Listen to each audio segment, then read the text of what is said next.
అల్హమ్దులిల్లాహిల్లదీ కఫా వస్సలాము అలా ఇబాదిహిల్లదీన ఇస్తఫా మాబాద్ అఊదు బిల్లాహి మినష్ షైతానిర్ రజీం బిస్మిల్లాహిర్ రహ్మానిర్ రహీం ఇన్నద్దీన ఇందల్లాహిల్ ఇస్లాం రబ్బి ఇష్రహ్ లీ సద్రీ వయస్సిర్ లీ అమ్రీ వహ్లుల్ ఉఖ్దతం మిన్ లిసానీ యఫ్ఖహూ ఖౌలీ.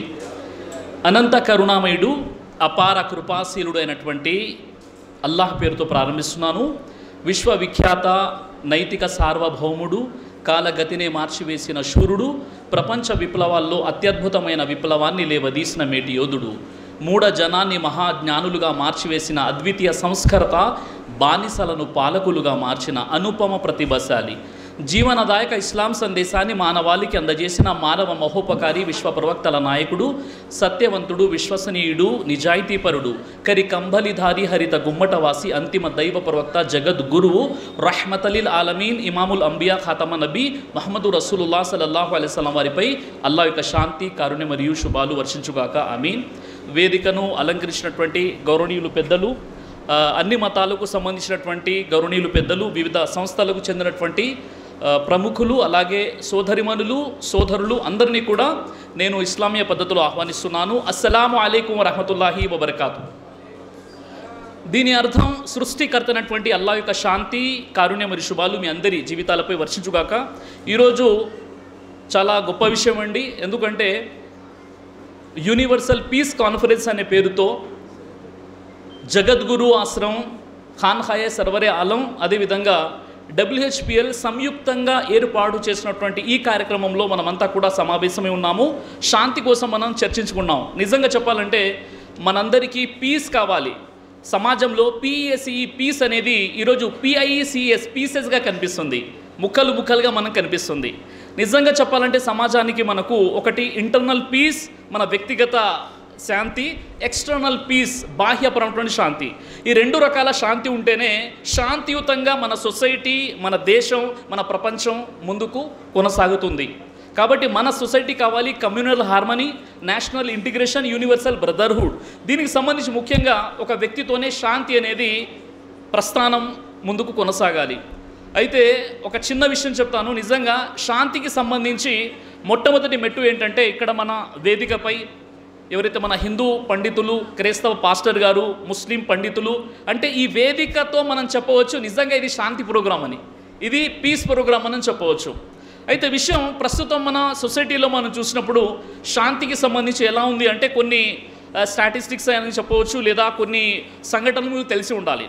ముఖ్యంగా పరిస్థితి ఏంటంటే ఈరోజు మనిషి రాతి యుగం నుండి రాకెట్ యుగంలో ఉన్నాడు, చంద్రమండలంపై అడుగు పెట్టాడు, ఎన్నో క్రొంగొత్త విషయాన్ని ఆవిష్కరిస్తున్నాడు. మనిషి ఈరోజు ఆర్టిఫిషియల్ ఇంటెలిజెన్స్ ChatGPTతో వర్క్ చేస్తున్నాడు, మనం చూస్తున్నాం. మనిషి చంద్రమండలంపై ఉన్నటువంటి అక్కడ చంద్రమండలంపై అడుగు పెట్టాడు, కానీ పక్కవాడితో ఎలా ఉండాలో ఈ మనిషి తెలియదు. అంటే ఇలాంటి పరిస్థితిని ఈరోజు మన సొసైటీలో మనం చూస్తున్నాం. NCRB national crime records bureau 2022 కథనం ప్రకారంగా మన భారతదేశంలో నమోదైనటువంటి నేరాల సంఖ్య 2019 నుండి 2022 వరకు మనం పరిశీలించినట్లయితే 4.5% పెరిగిపోయాయి. ఇదే NCRB 2022 కథనం ప్రకారంగా మహిళలపై అత్యాచారాలు 4% పెరిగిపోయాయి. ఇదే NCRB national crime records bureau కథనం ప్రకారంగా 2020 నుండి 2022 వరకు సైబర్ నేరాలు 24.4% పెరిగిపోయాయి. ఇలాంటి పరిస్థితి. ఇదే NCRB ప్రకారంగా ప్రతిరోజు మన భారతదేశంలో 86 అత్యాచారాలు, మానభంగాలు జరుగుతున్నాయి. మన భారతదేశంలో 82 హత్యలు జరుగుతున్నాయి. మన భారతదేశంలో 11 కిడ్నాప్లు జరుగుతున్నాయి. ప్రతిరోజు 2 మేజర్ స్కామ్లు జరుగుతున్నాయి. ఇలాంటి పరిస్థితి ఈరోజు మన భారతదేశంలో మనం చూస్తున్నాం. మళ్ళీ పీస్ కావాలి, శాంతి కావాలంటే శాంతి ఎలా వస్తుందో ఒకసారి మీరు ఆలోచించండి.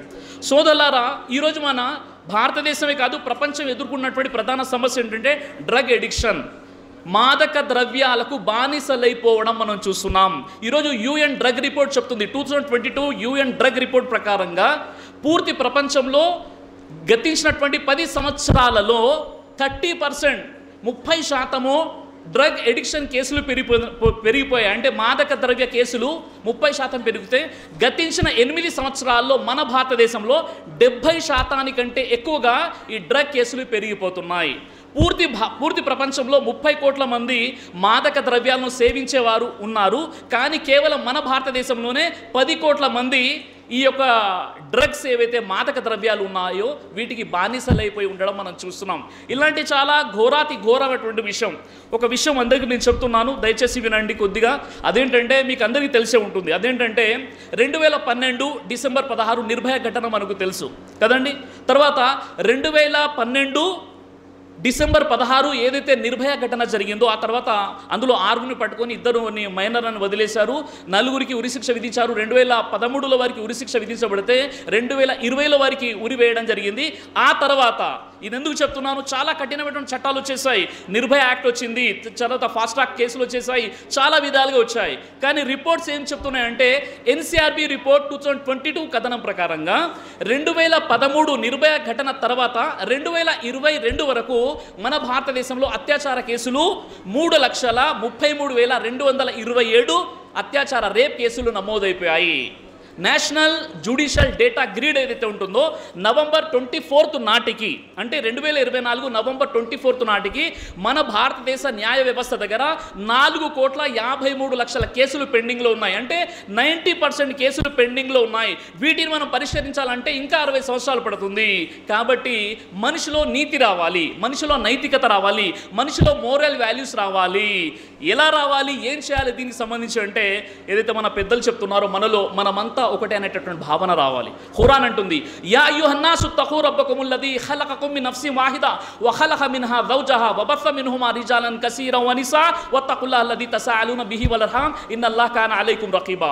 ఖురాన్లో 22 టైమ్స్ ఈ పదం వాడబడింది. యా అయ్యుహన్నాస్, ఓ మానవులారా, మీరంతా ఆదం హవ్వ సంతానం, యాడమర్ యు అని బైబిల్ అంటుంది.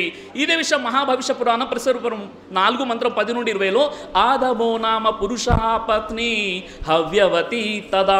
ఆదాము హవ్వ సంతానమే సమస్త మానవాళి. ముఖ్యంగా ఈరోజు మనిషి చంద్రమండలంపై అడుగు పెట్టేసి చాలా సాంకేతికతలో ముందుకు వెళ్ళిపోయాడు, పక్కవాడిని చాలా నీచంగా చూస్తున్నాడు. కాబట్టి ముందు మనిషికి మనకు కావాల్సింది ఏంటంటే మనలో ఒక సోదర భావం రావాలి, మొదటి విషయం. రెండో విషయం ఏంటంటే మిమ్మల్ని నన్ను మనందరినీ పుట్టించినటువంటి దేవుడు ఒకడున్నాడు, ఆయన చూస్తున్నాడు అనేటటువంటి ఒక భావన రావాలి. ఇదే విషయానికి శ్వేతాశ్వతర ఉపనిషత్తు తెలియజేస్తుంది 3వ అధ్యాయము 2వ మంత్రంలో, ఏకోహి రుద్రోనా నా ద్వితీయ తస్తుహా య ఇమాముల్ లోకాని శతైషనిభిః. ఈ సమస్త లోకాలను పుట్టించి పరిపాలించే దేవుడు వాస్తవానికి ఒక్కడే, రెండోవాడుగా చేయడానికి ఆయన పక్కన మరొకడు లేడు. ఇదే విషయం ఖురాన్ అంటుంది 2వ అధ్యాయం 163వ వచనంలో, వ ఇలాహుకుం ఇలాహుం వాహిద్ లా ఇలాహ ఇల్లాహు రహమానుర్ రహీం. ఓ మానవులారా, మీ దేవుడు ఒక్కడే, ఆ కరుణామయుడు, ఆ కృపాకరుడు తప్ప మరొక దేవుడు లేడు. 2 విషయాలు, మానవులంతా ఒకే జంట సంతానం అనే భావన రానంత వరకు యూనివర్సల్ పీస్ అనేది స్థాపితం అవ్వదు, ఎస్టాబ్లిష్ అవ్వదు. రెండోది, మనందరినీ పుట్టించినటువంటి సర్వేశ్వరుడు సృష్టికర్త ఒక్కడే అనేటువంటి భావన, ఈ 2వ విషయం. 3వ విషయం ఏంటంటే ఎప్పుడైతే మనం దేవుని నమ్మమో మన యాటిట్యూడ్లో, మన ప్రవర్తనలో మార్పు రావాలి. ఆ విషయం ఏంటి? భగవద్గీత 13వ అధ్యాయం 14వ శ్లోకం అంటుంది, అద్వైష్ట సర్వభూతానాం మైత్రి కరుణ ఏవచ నిర్మమో నిరహంకారః సమదుఃఖ సుఖః క్షమి. సమస్త ప్రాణుల ఎడల ద్వేషము లేనివాడు, అహంకార మమకారములు లేనివాడు నాకు ఇష్టడు. ఎవరిని ద్వేషించకూడదు. ఈరోజు ద్వేషం ఏ విధంగా పెరిగిపోతుందంటే ఈరోజు indianexpress.com 7th డిసెంబర్ 2022 to 2023 కథనం ప్రకారంగా మన భారతదేశంలో గత 5 సంవత్సరాల్లో 2,900 కమ్యూనల్ వైలెన్స్ కేసులు రిజిస్టర్ అయిపోయాయి. అదేవిధంగా ఈరోజు మన భారతదేశ పరిస్థితి ఏంటంటే రిపోర్ట్స్ చెప్తున్నాయి 84%, 84% హేట్ స్పీచెస్ పెరిగిపోయాయి, 74% కమ్యూనల్ వైలెన్స్ పెరిగిపోయాయి. ఇలాంటి పరిస్థితుల్లో మన భారతదేశాన్ని మనం టాప్లో నిలబెట్టలేము, శాంతియుతంగా మనం జీవితం గడపలేము. నేను శాంతియుతంగా ఉంటే సరిపోదు. ఉదాహరణకి మనం చూసాం 10 సంవత్సరాల సహస్ర అనేటటువంటి ఒక చిన్న అభంశుభం తెలియనటువంటి చిన్నారిని 10th క్లాస్ చదివే 15 ఏజ్ చదివేటటువంటి సాయి అనే వ్యక్తి అత్యాచారం చేసేసాడు. అంటే ఈరోజు నేను పీస్ఫుల్గా, నేను సంస్కారబద్ధంగా, నేను చాలా సిస్టమేటిక్గా ఉంటే సరిపోదు, నా పక్కవాడు కూడా సరిగ్గా ఉండాలి. నేను ఎప్పటి వరకు శాంతియుతంగా ఉంటాను, నా పిల్లలకు ట్రైనింగ్ ఇస్తున్నాను, నేను బాగుంటున్నాను, నేను మంచి పనులు చేస్తున్నాను, నా పక్కవాడు నన్ను నష్టపరిచే ప్రయత్నం చేస్తున్నాడు కాబట్టి నేను బాగుండాలి, నా సమాజం కూడా బాగుండాలి, ఈ ఆలోచనతో ఉండాలి. అందుకే ఏదైతే ఇక్కడ పెద్దలు చెప్పారో మనమందరం కూడా ఇక్బాల్ గారి ఒక కవిత్వం చెప్తుంటామో, మజ్హబు నహీ సిఖాతా ఆపస్ మే బైర్ రఖనా. ఏ మతము కూడా పరస్పర విద్వేషాన్ని రెచ్చగొట్టేటటువంటి వ్యాఖ్యలు చేయదు. ఈరోజు మనం చూస్తున్నాం బజ్ ఫీడ్ అనేటటువంటి ఒక ఇంటర్నేషనల్ మీడియా న్యూస్ ఛానల్ ఏం చెప్తుందంటే 2016 ఏదైతే యుఎస్ ప్రెసిడెంట్ ఎలక్షన్ జరిగాయో అప్పుడు వారు ఏం చేశారు, 20 ఫేక్ ప్రచారాలు ముందుకు కొనసాగాయి అనమాట. అందులో ఏంటంటే రష్యా ఏం చేసింది, అమెరికా ఓడిపోవాలని అమెరికాని బూచిగా చూపించేసి వారు మనల్ని నాశనం చేయడానికి ఉన్నారని చెప్పారు. అదే అమెరికా ఏం చేసింది, రష్యా నుండి మీకు ప్రమాదం ఉందని చెప్పేసి ప్రెసిడెంట్ ఎలక్షన్స్ గెలిచారు. అదేవిధంగా ట్యాక్స్ కూడా వసూలు చేశారు. ఈరోజు కూడా మన భారతదేశంలో ఒక మతాన్ని టార్గెట్ చేసేసుకొని మత విద్వేషాలు రెచ్చగొట్టే ప్రయత్నం చేస్తున్నారు. ఈ సందర్భంలో చార్మినార్కే చార్ సిపాయి, హిందూ ముస్లిం సిక్ ఈసాయి అనేటటువంటి దృక్పథంతో మనం హిందూ ముస్లిం భాయి అని కేవలం చెప్పడం మాత్రమే కాదు, మనం ఆ ఆలోచనతో ఉండాలి. ఇదే మన ధార్మిక గ్రంథాలు తెలియస్తున్నాయి. ముఖ్యంగా మన WHPL మా సోదరిమణి దీక్షా మ్యామ్ ఎప్పటి నుండో మాకు తెలుసు. అదేవిధంగా ఖాజాభాయ్ ఇక్కడికి ఆహ్వానించడం జరిగింది.